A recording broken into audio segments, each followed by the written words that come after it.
The coronavirus is here, and what that means for a lot of us is no more gyms. And I guess I took for granted how much I used my gym membership and how much I did not work on my home gym. So one of the things I've been lacking the last couple weeks is a pull-up bar, a solid pull-up bar. And I looked online and there's a lot of options, but they're freaking expensive. You can spend $200+ on a pull-up bar. So I thought, hey, I want to make a pull-up bar. So that's what this video is about.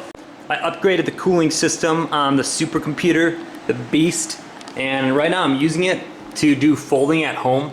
So basically your computer is part of a network of computers all around the world, and you calculate and crunch numbers for diseases and illnesses such as the coronavirus right now, which is pretty cool. So you're part of basically a huge global supercomputer. But while my computer is getting a workout, I'm getting small. For the materials you need, two 2x6s at least 15 inches in length. You need a black steel pipe. I did 1 inch inner diameter, 48 inch long, and the outer diameter of this pipe is 1 1/4 inches. This is threaded black steel. You need 2 black steel floor flanges, and these are also threaded as well. And then you need construction screws, 1.5 inches long, and then you also need multi-purpose screws, and these are 2.5 inches long. I'll explain why you need both sizes here in a minute. And then just some athletic tape. Next, find a suitable location for your bar. For me, it's right down here. And measure from the ceiling, because your head's gonna be up there somewhere. And I think, for me, with the ceiling, a good height for the bar would be about 13 inches down. So I'm gonna cut my wood a little bit longer than that. FYI, my floor joists are 16 inches center on center, so if yours are different, this installation procedure might differ slightly. Draw a line on both your 2x6s where it needs to be. In my case, this was 15 inches.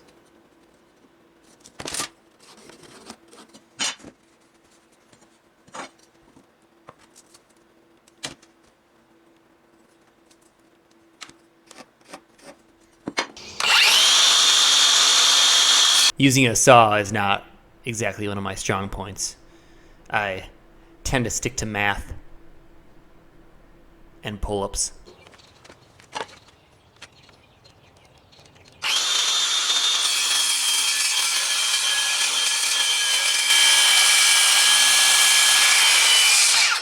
The pipe has some oil on it from when it was cut from the factory, so I'm just going to use a little bit of brake clean and get some of the oil off.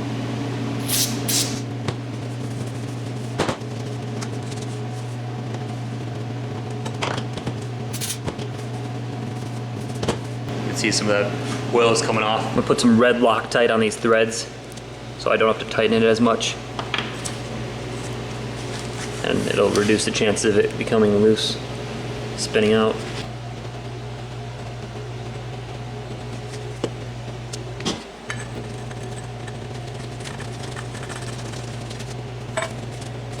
Get nice and snug. All right, now for the other side, some red Loctite.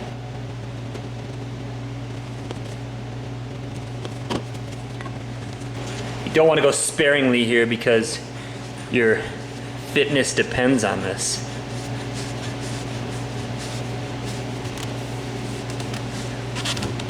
Snug that up. Alright, good. Alright, back in the dungeon. Next step is to measure where you want it to be. So pick a point of reference that makes everything parallel. So I'm going to pick 21 inches here.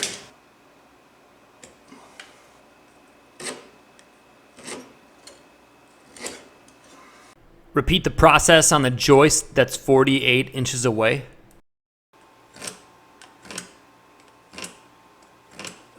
Okay, now we have 2 marks spaced out from a point of reference. I'm putting marks at 13 inches down on these 2x6s and right down the center so I know where the pipe is going to be sitting. Right here, I'm just pre-drilling holes for the 2.5 inch construction screws that I'll be running into the joists.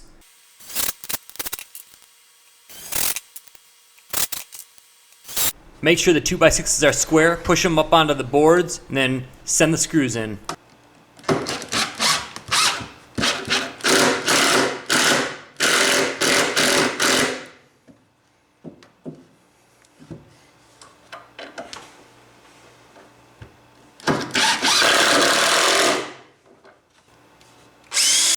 Pre-drill these because the joist is probably a lot harder wood than the 2x6.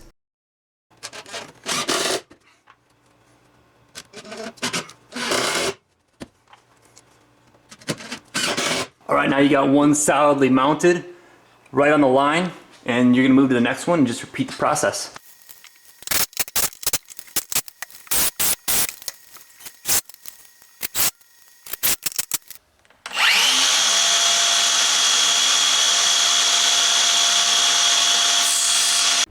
The problem with doing things that you've never seen anybody else do before is you generally encounter problems, and this is no exception. So when I measured all the pipe and the flanges up, it looked like it was gonna fit exactly between the joists after I ran those 2x6s down.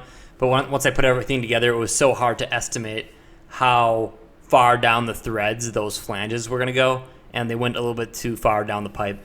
So I needed a spacer that was 7/8 of an inch thick. So that's what I'm doing right now. I'm cutting out the spacers from an existing 2x6. And like I said before, using a saw is not one of my strengths. So you could definitely do a better job at this than me.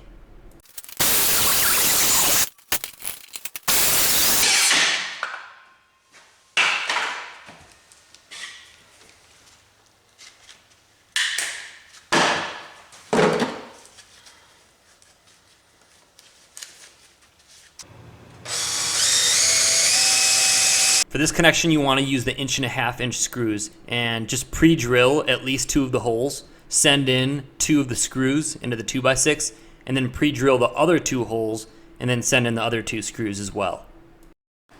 Use a level here so that your first thought at 5:30 every morning isn't whether or not this bar is level or not.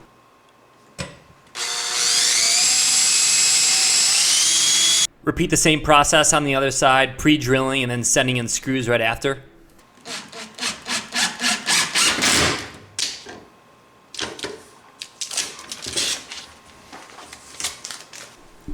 All right, time to test it out. Be careful. And now that you actually have a pull-up bar, you can do some modifications to the pull-up bar. This is actually not regular athletic tape. This is rock climbing athletic tape, so it's a lot more malleable than normal tape. If you can see, it's kind of like flexible, whereas normal athletic tape isn't. So this is like kind of gummy, and it'll disperse better over the pipe.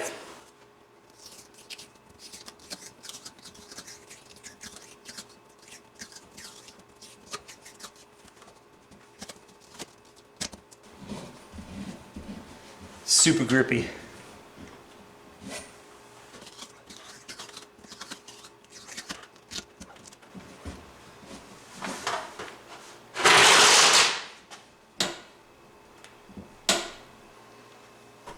If you were watching carefully before, I used the 1.5 inch screws here, and this is the size of the spacer that I added.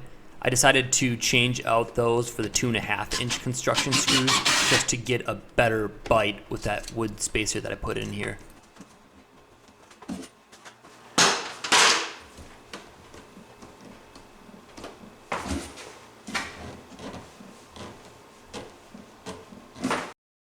Come on, you didn't think I was going to leave that sticker residue on there, did you? You can use the brake clean that you used before to get some of the oil off the pipe to get the sticker residue off quickly. What's the point of a pull-up bar if it doesn't look good? You should probably add an Enigma logo onto the side of your bar as well. Huh! Look at that! Perfect. Alright, we're done with the bar, but how do we know it's really strong? How do we know it's not going to break? We gotta stress test it. We don't want to fail when we need it the most, you know? Do we?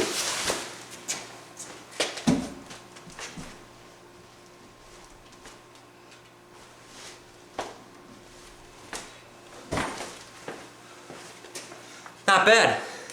Not bad. But still not convinced. Still not convinced.